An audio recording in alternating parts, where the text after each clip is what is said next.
Alright, so I've recommended these lightweight cassettes from AliExpress multiple times, but recently a viewer sent me this over email. It might not be immediately obvious, but there are two gears or sprockets that are just missing. They've basically snapped or sheared off the back of the cassette. A sudden yet effective downgrade from 12 to 10 speed.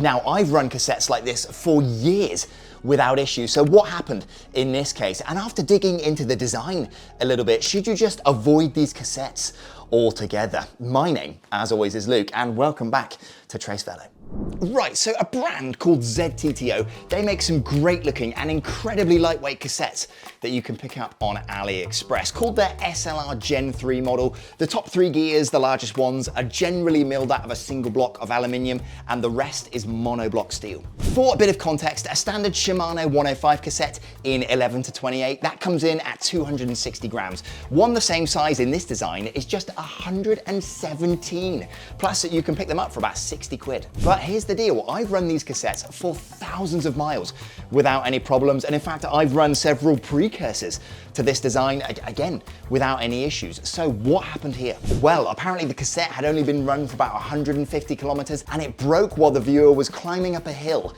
in the largest gear. So with that in mind, let's have a look at the design of this thing. Ultimately, they've milled out a lot of material on the back of these things to save as much weight as possible. And if we compare that busted cassette to a fresh one, you can see the top two sprockets, which actually sheared off as one piece, are connected to the third with just a thin ring of supports around the inner edge. In fact, looking at the brake, there really isn't that much material holding those top two sprockets on. If we look at the base of all those arms, the cross section there, it's about 2.5 millimeters of aluminium, which is so small. Now imagine when you're in the lowest gear, that chain load is going to be applied at the very outer edge of the largest sprocket. And if you look, there is actually quite a large unsupported span between where that chain load is applied and where those top two sprockets are kind of connected to the third with that thin ring of support. So potentially those arms there, they could act a little bit like cantilever beams or levers in this case. Plus, if you look closely, you can see some really sharp internal edges. 90-degree corners are classic stress risers. So rather than that load being kind of smoothly distributed in this area, yeah, it'll get really concentrated at those points.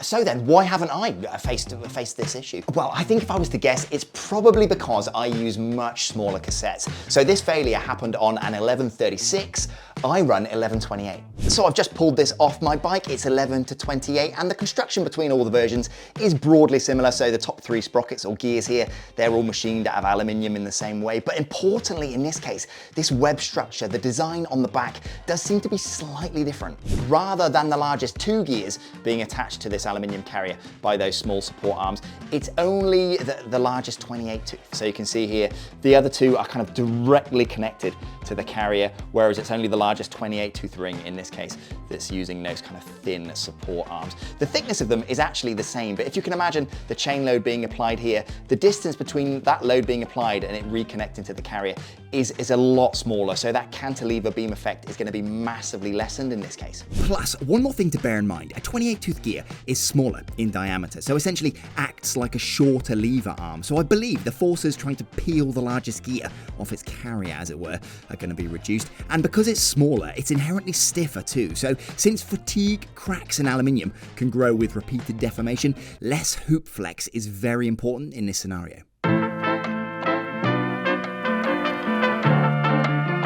Now, one other factor in the brake could be the use case, because it was being used in a cyclocross race at the time.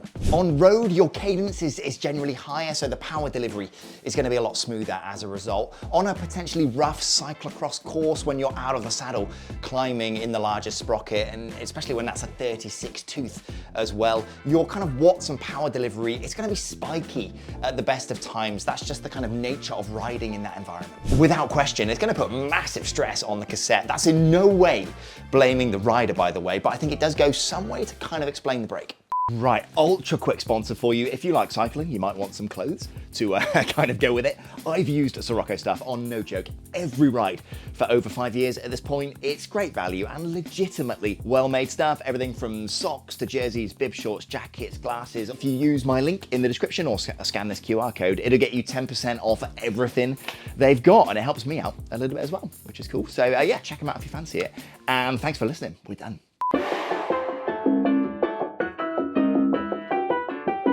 Looking at the design, having those top two sprockets almost as one piece, as it were, then tied into the third gear with that thin ring of supports, especially considering that potential cantilever beam effect, it's clearly not ideal. Interestingly, I've looked at all the sizes. It's only the 11 to 28 version that doesn't have that kind of double stack layout for the first two gears. Like I said, I've run that cassette daily for over a year, no issues. But once you move up to 1130, 1132, 34, 36, yeah, that double stack layout for the first two gears is present. Plus, when you go up to a larger sprocket, that ring is more flexible and compliant as well. So I suspect as you move up the sizes, the risk of that failure mode probably increases with it, especially if you're going to be putting big spiky watts through the crank. Ultimately, milling out this much material is really pushing the limits of what aluminium is capable of. I think seeing this failure has definitely made me question how much safety margin, if any,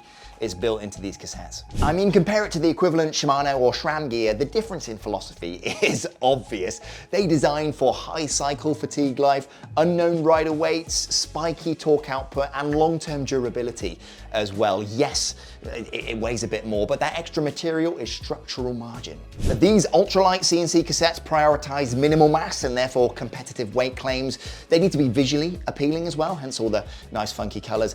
And importantly, they're built to a price point as well, because if they were really expensive, they wouldn't sell as many. To be safe, I would probably steer clear of the 1136 and probably the 1134 version of this cassette as well. But I think as long as you're cognizant of the fact that these cassettes prioritize weight saving over pretty much everything else, then they can still be usable. But you have to accept the fact that when you're in those top two gears, you are trading quite a lot of safety factor for those extra grams. There is no way around it. I think a good alternative are these ones, again from ZTTO, but this time the whole cassette is milled out of a single block of steel, including the largest sprockets. Plus there's a really chunky aluminium spider supporting the back. So yeah, they're gonna be a little bit heavier, but they'll be much stronger and more robust as a result. In fact, if you can find it, the ZTTO SLR Gen3 cassettes might be a good option actually, because on those, only the largest sprocket is made out of aluminium, the rest are steel, and even then it's supported by a pretty chunky backplate as well. But importantly, I really want to know your thoughts in the comments below, because you know, these Gen 3 cassettes, they've not been out for a particularly long time, but I know there are loads of you out there that are running them daily in all the different sizes. So let me know what your experience has been. Have you had any failures similar to this? Because I think with this AliExpress stuff, often a kind of crowdsourced approach is best, right? Because yeah, you've got my opinion, but I know there will be loads of people that will want to hear your thoughts as well. So definitely sound off in the comments. I'll be really interested to hear what you lot think, because I think they're quite good, but clearly they've got some flaws. Anyway, thank you for sticking with. Appreciate your comments in advance, and I'll see you next time. Ciao. It's the bonus clip time.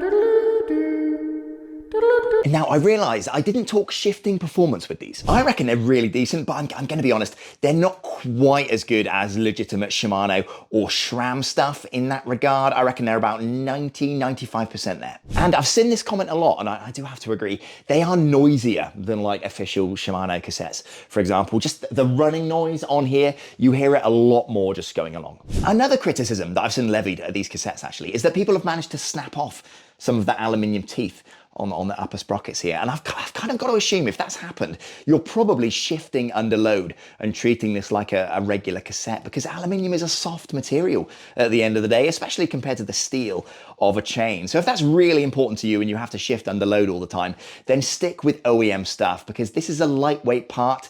I think it's common sense really. It can't stand up to that kind of abuse. Also, for those wondering, the reason the backdrop is a little bit different today is because I'm not in my normal kind of garage studio, because I'm in the kitchen right now, which is yeah, quite interesting. Basically, I'm getting a garage conversion because it was always so drafty in there with the garage door and stuff. So while that's being done, I'm having to haul up in the kitchen, and it's not super easy to film in here because, well, for one, the audio quality is not fantastic. So bear with for the next couple of videos. Soon enough, I'll be in a nice new room. But yeah, for the time being, thanks for sticking with, and I'll see you next time.